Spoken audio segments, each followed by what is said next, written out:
May mga biyaya na dumarating sa buhay natin na akala natin ay sagot na sa matagal nating panalangin. Dumarating ang ginhawa sa oras ng pangangailangan at sa isang iglap, gumagaan ang lahat na dati ay mabigat. Ngunit hindi lahat ng biyaya ay walang kapalit. May mga bagay na ibinibigay ng walang paliwanag at kapag tinanggap mo, hindi mo na agad mababawi ang kapalit na hinihingi nito. Magandang araw, Miss Aya. Ako nga pala si Angela. 25 taong gulang ako noong mangyari ang lahat ng ikikwento kong ito sa inyo. Hindi ko alam kung paano ko sisimulan ang pag-amin na matagal ko nang kinikimkim. Pero pakiramdam ko, kailangan ko na itong ilabas dahil hanggang ngayon, dala-dala ko pa rin ang takot at pagsisisi sa gabing yon. Bagong kasal pa lamang ako noon nang sumama ako sa asawa kong si Daniel sa baryo nila. Hindi ako taga roon. Lumaki kasi ako sa bayan na mas maingay. Mas maliwanag ang gabi at mas madaling paniwalaan na ang lahat ng nangyayari ay may paliwanag. Sa baryo nila, iba ang katahimikan. Sa umpisa ay inisip kong payapa lamang ang lugar. Ngunit kalaunan, napagtanto kong may mga katahimikang hindi talaga nagbibigay ng kapanatagan. May mga sandaling parang may nakatingin sa'yo kahit wala ka namang nakikitang tao. At may mga tunog sa gabi na hindi mo maipaliwanag kung saan ang gagaling. Hindi naging madali ang simula ng pagsasama namin. Matagal nang sakitin si Daniel bago pa man kami ikasal. Kaya maliit lamang ang kinikita namin sa tindahang itinayo namin sa harap ng bahay. Madalas siyang manghina at hindi makatagal sa pagtatrabaho. May mga gabi na iniisip ko kung kakayanin ba namin ang buhay na pinasok naming dalawa. Pero pinili kong maniwala na darating din ang panahon na gagaan ang lahat. Isang umaga, habang nagwawalis ako sa bakuran ay may napansin akong kulay pulang manok sa may tarangkahan. Hindi ito mukhang naligaw. Malinis ang balahibo at matalim ang tingin. Parang alam nito kung saan siya nararapat na mapunta. Nakatingin lamang ito sa akin at hindi umaalis kahit na tinangka ko siyang lapitan. Bago pa nga ako makalapit sa manok, tinawag ko si Daniel upang ipakita sa kanya ito. Kanino kaya to? Tanong ko habang nakatingin sa manok. Umiling naman si Daniel at sinabing wala namang may alagang ganun sa paligid namin. Habang nag-uusap kami, may matandang babae ang dumaan sa kalsada. Hindi ko siya kilala. At sigurado akong hindi ko na siya nakita muli pagkatapos ng araw na yon. Huminto sandali ang matandang babae at tumingin sa amin bago ito nagsalita. Para sa inyo na yan. Pampaswerte sa bagong buhay. Sabi niya, ngumiti siya ngunit hindi ko maipaliwanag kung bakit parang may lamig sa pakiramdam ko nang marinig ko ang boses niya.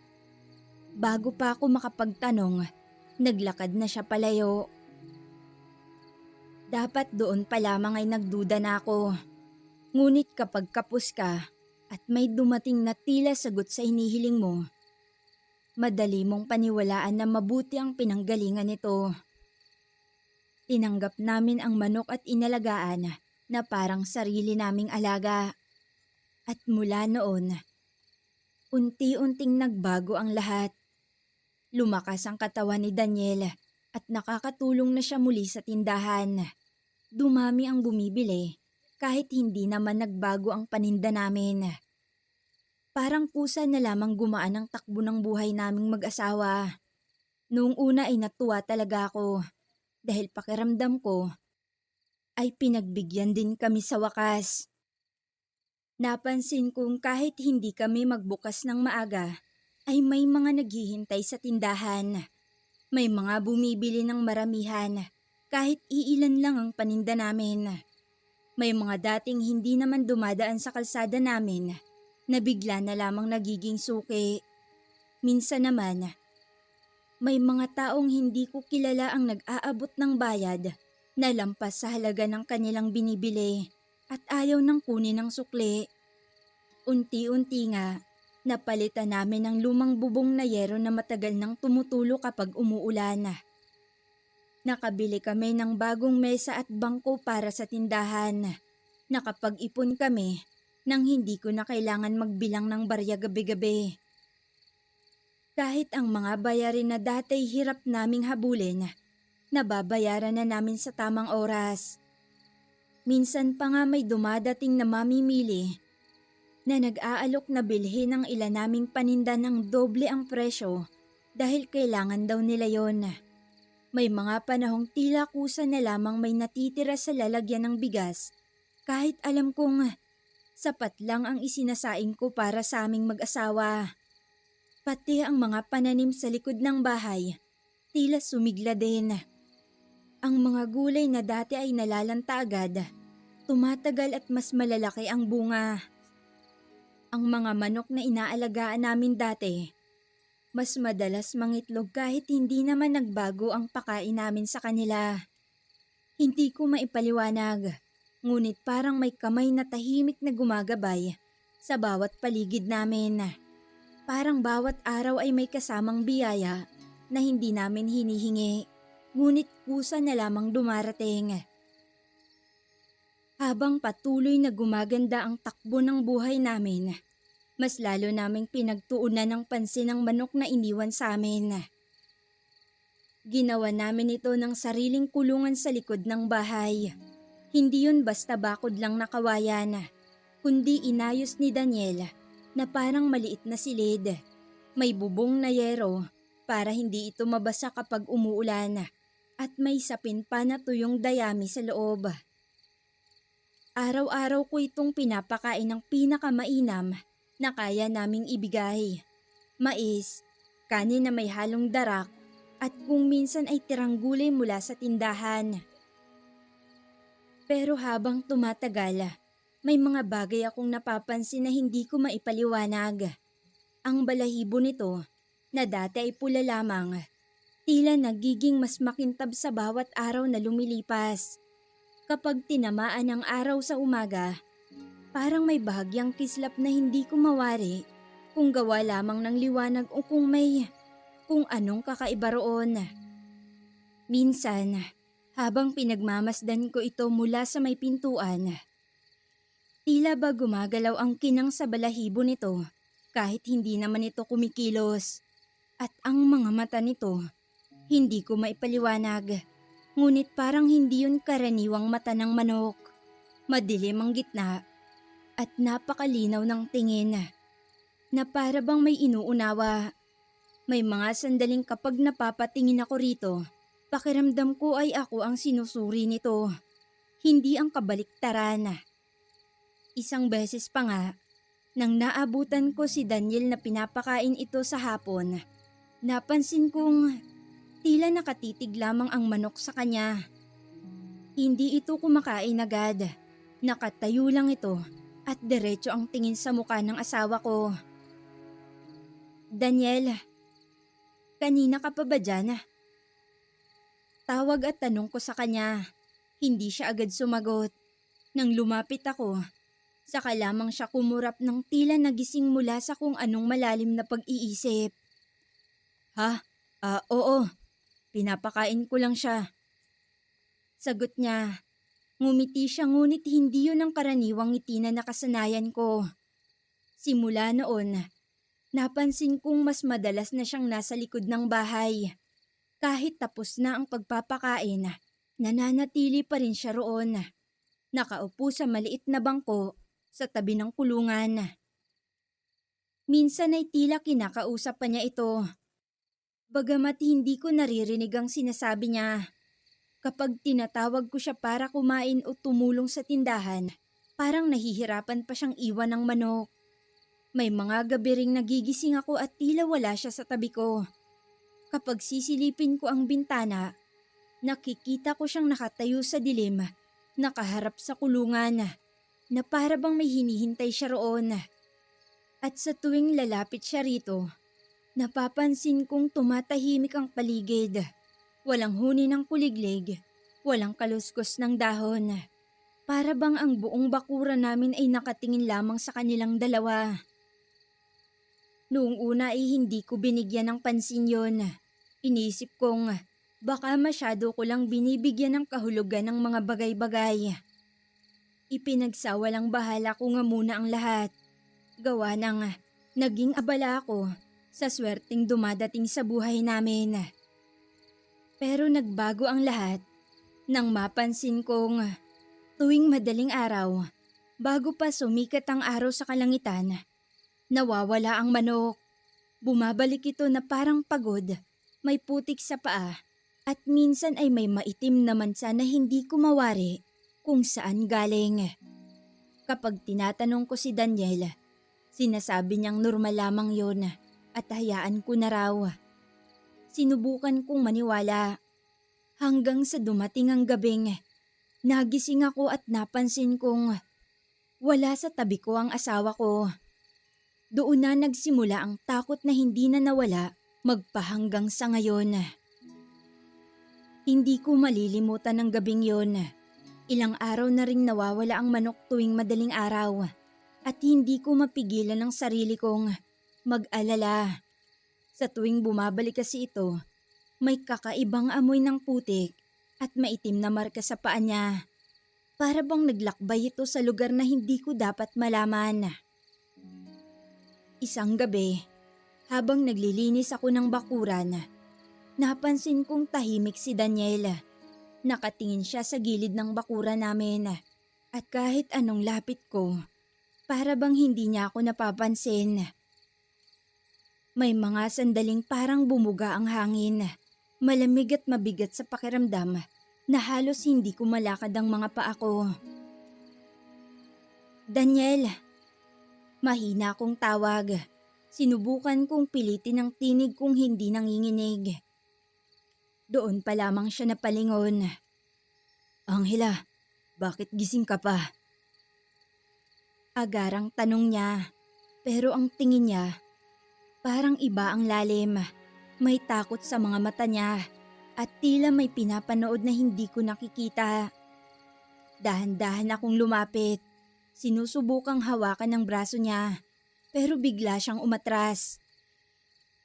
Wag kang lumapit. Mahina niyang bulong at may kakaibang tono sa boses niya na hindi ko pa naririnig. Parang may sigaw sa ilalim ng katahimikan niya. Ngunit walang tunog na lumalabas. Doon ko napagtantong, hindi normal ang nangyayari. Hindi lang ang manok ang naging kakaiba. Si Daniel mismo, nagiging iba na tuwing gabi. Nang sumunod na madaling araw, naglakas loob akong sundan ng manok. Nagtungo ito sa likod ng bahay namin, sa landas na madalas naming tinatahak, papunta sa matandang balete sa dulo ng baryo. Tahimik ang gabing yon. Tanging ang tunog ng mga tsinelas ko sa damuhan ang naririnig ko. Napakalakas din ang kabog ng puso ko na parang gusto nang lumabas sa dibdib ko. Nang marating ko ang puno, nakita ko ang manok roon. Laking pagtataka ko pa nang nakatingin ito sa akin na parang nag-aanyaya. Ngunit sa paligid nito, may mga aninong maliliit, mabagal ang galaw at hindi ganap na tao. Hindi ko alam kung paano nakatayo ng ganun ang mga yon. Pero ang mas nagbigay ng kilabot at takot sa akin, nakita kong naroon din ang asawa ko. Daniel, anong ginagawa mo rito? Mahina akong tanong. Sa hina nga nun, halos hindi ko na rin marinig ang sarili ko. Lumapit siya, pero hindi siya parang ang asawa ko. Ang tingin niya ay parang hinuhukay ang mundo sa ilalim ng balete. Angela, huwag kang lalapit. Sabi niya, may pag-aalala sa boses niya pero hindi ko alam Kung sa kanya ba talaga o sa mga nilalang na nasa paligid niya. Doon nagsimula ang takot na mas matindi pa kesa sa dati. Napagtanto ko na ang manok ay hindi simpleng hayop lang. Ang swerte at kagalingan na natamo namin ay may kapalit. Parang tumigil ang oras sa paligid namin. Ramdam ko ang presensya ng mga engkanto. Hindi nila kailangang magsalita. Pero alam ko na naiintindihan nila ang lahat. Ang manok ay nakatingin lang sa akin. Tila sinasabing, naririnig mo ba? Naiintindihan mo ba? Kung babaliwalain mo, may mangyayaring higit pa. Hindi ko alam kung paano ko nalampasan ng takot. Ang hangin ay malamig, mabigat, at ang mga anino ay dahan-dahang lumalapit sa amin. Pero sa gitna ng takot, may kakaibang lakas na dumaloy sa katawan ko. Alam kong kailangan kong protektahan si Daniel at wakasan ang kasunduang hindi ko alam na napasukan namin. Humugot ako ng malalim na hininga, saka mabilis na lumapit sa manok. Pinilit kong hawakan ito. Ramdam ko ang malamig na enerhiya na bumabalot sa buong paligid. Hindi namin kailangan ng swerte mo. Sabi ko nang may buong tapang sa kabila ng kaba.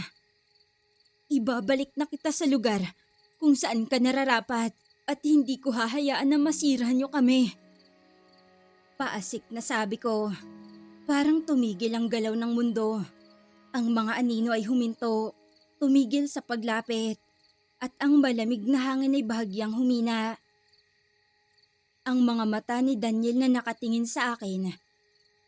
Sa unang pagkakataon ay nakita ko ang takot sa kanya, hindi sa akin, kundi sa mga nilalang na nasa paligid namin.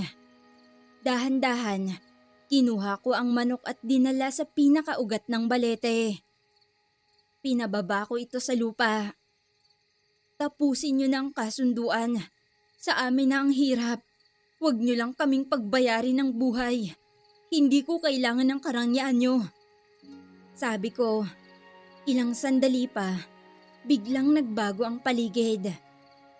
Ang mga anino ay parang usok na hinipan ng hangin. Nawala ang mga to. Ang hangin ay bumalik din sa dati nitong init at napawi ang kakaibang katahimikan ng paligid. Narinig ko na ang normal na huni ng mga kuliglig. At nang tignan ko ang kinaroroonan ni Daniel, nakita kong wala na itong malay. Kahit na bigat ako sa kanya, inakay ko siya pabalik sa bahay namin. Hindi naman kasi pwedeng iwanan ko na lang siya roon at baka magka-interes pa sa kanya ang mga engkanto na kunin din siya. Kinaumagahan, nagising din naman si Daniel. Mahina at halatang pagod, pero buhay. Matapos nga ang pangyayaring yun, humina ang swerte at ang negosyo namin bumalik sa dati. Pero wala nang kakaibang nangyari. Naging payak, simpleng buhay, at may kaunting hirap ngunit sa wakas, ligtas kaming mag-asawa. Pero minsan, kapag madaling araw, naririnig ko pa rin ang tilaok ng manok mula sa malayo. Parang paalala na may mundo sa tabi ng mundo at may kasunduan na hindi basta-basta napuputol. Pero natutunan ko na may mga biyayang mukhang sagot sa dasal, ngunit may kapalit na hindi mo kayang bayaran kung walang tapang at karunungan. At yun ang totoo, Miss Aya. Yun ang gabing hinarap ko ang hiwaga. At natutunan kong minsan, ang pinakamalakas na kapangyarihan ay ang pumili ng tama kahit na masakit. Kahit lumipas na ang ilang taon mula nang ibalik ko ang manok sa ilalim ng balete, kahit ligtas na kami ni Daniel, ang alaala ng gabing yon, paulit-ulit na nanunumbalik sa akin. Ang bawat tahimik na gabi, bawat malamig na hangin sa bakuran, ay nagpapaalala sa akin ng mga aninong yon. At ng kapangyarihang pumailalim sa aming buhay. Isang kapangyarihang hindi namin pinili, ngunit muntik nang sumira sa amin.